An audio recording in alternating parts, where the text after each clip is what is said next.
সমাগত সমস্ত হিন্দু প্রেমী গীতা প্রেমী সমস্ত ভক্তদেরকে জানাই, গীতাকে তো আমরা ভক্তি করবো, শ্রদ্ধা করবো, পুজো করবো।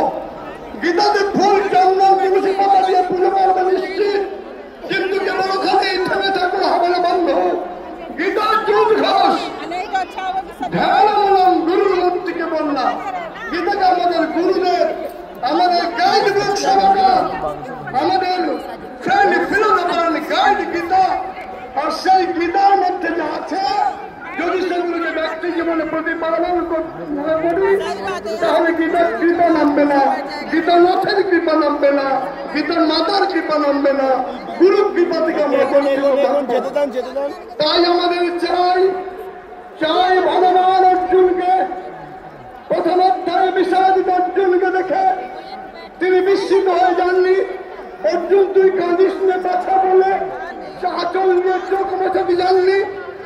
তিনি তাকে উপদেশানুক্রমে সাংখ্যযোগ থেকে শুরু করে প্রকৃত বাস্তবে তিনি বলতে শুরু করেছেন। তিনি বলেছেন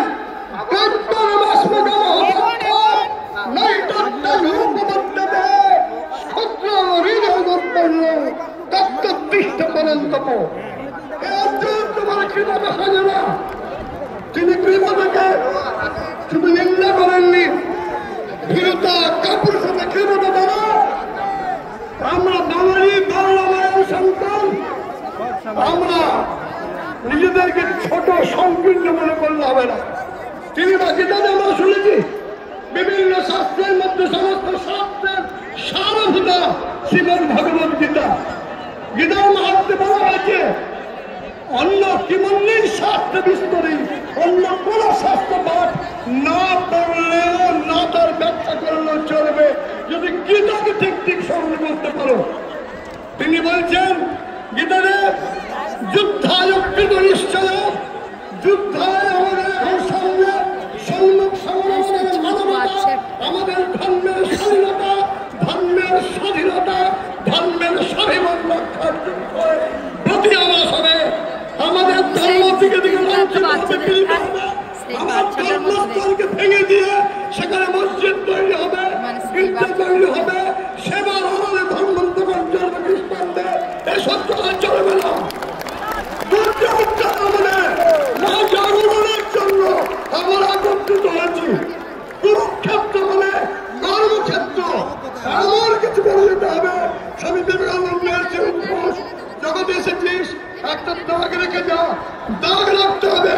শুধু ঐতিহাসিক সমাবেশ নয়, ঐতিহাসিক সম্মেলন নয়, মনে করা যায় সেই কি দিন গণনের সময় হয়েছে। ঘুম থেকে ওঠো বন্ধু, বলো ভারত আমার দেশ, আমরা সবাই হিন্দু, হিন্দুস্তান আর হামারা हम লোকসভা হিন্দু। মনুষ্য চরিত্রের হীনতম মানুষের বেশে পশুর আচরণ চলবে না। মনুষ্য শরীরের জীবনের হীনতম জঘন্যতম আচরণকে দোষণীয় করে পরিচিতি করে প্রমাণ করে সেই দোষ পরিহার করতে যারা সহযোগী, যারা অগ্রণী, যারা তেজস্বী উপনিষদের সেই মন্ত্র স্মরণ করে সেই দোষ যেখানে দেখবো সেখান থেকে একদম অপসারিত করতে হবে। এই মনে উৎসাহিতকে হিন্দু বলে। আমরা সনাতনী, সনাতন ধর্মের কথা যে নারীমাত্মা বলহীন লক্ষ্য নমেধয়া নবহস্তেন আত্মাকে বলহীন ব্যক্তি রোধ করতে পারে না। Who am I? What is my goal? And who is he? That omnipotent almighty self.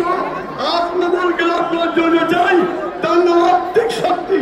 এই আত্মিক শক্তি বৃদ্ধিতে হয়, বৃদ্ধি করতে হয় বলে এই ধ্যানের ভারত, এই জ্ঞানের ভারত, এই দেব ভূমি ভারতবর্ষ, এই ভারতের বুকে জন্মে বহু জন্মের স্বীকৃতি বলে বন্ধু মায়েরা আমরা জন্মেছি ভারতের মাটিতে না, ভারতের মাটি জন্মে। আর নির্ভীকতা আমাদের চাই, নির্ভীকতা যে যত বেশি নির্ভর সেই তত বেশি নির্ভর। এই নির্ভরতা চালানোর জন্য নতুন করে এই আহ্বান করলে চলবে না। আমাদের মধ্যে জাগরণের সময় এসেছে। আমাদের ঘরে ফিরে গিয়ে প্রত্যেকে প্রতিদিন পাঠ করতে হবে, গীতার মান শুনতে হবে। সময় অনেক নিয়ে ফেলছে, আরো বক্তা আছেন। গীতা, বিনা গীতা জীবন বৃথা। বলুন বিনা গীতা, বিনা গীতা, বিনা গীতা। আমাদের জয় হবেই হবে, আমরা পাল্টে দেব।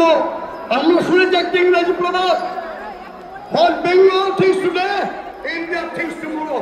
তাই বাংলা থেকেই শুরু হবে জাগরণের। এই জাগরণ চলবে, তাই আমরা নতুন করে এই যে দেশের ভারত, এই বাংলা থেকেই বলবো দেশপ্রেমিক, বড় বিজ্ঞানী, বড় ধর্মনেতা সমস্ত জন্মেছেন। আমরা এই বাংলা থেকে তাই গীতা পাঠের 5 লক্ষ পঞ্চাশ গীতা পাঠে এই আয়োজন বৃথা হবে না।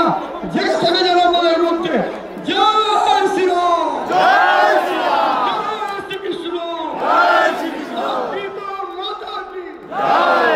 লোকা সমস্ত সুখিনো ভবন্তু, লোকা সমস্ত সুখিনো ভবন্তু, লোকা সমস্ত সুখিনো ভবন্তু। ওম শান্তি শান্তি। পূজ্য মহামন্ডলেশ্বর তেজসানন্দজি মহারাজের দিব্য প্রবচন শুনলাম। এরপরে উড়িষ্যা প্রদেশ থেকে এসেছেন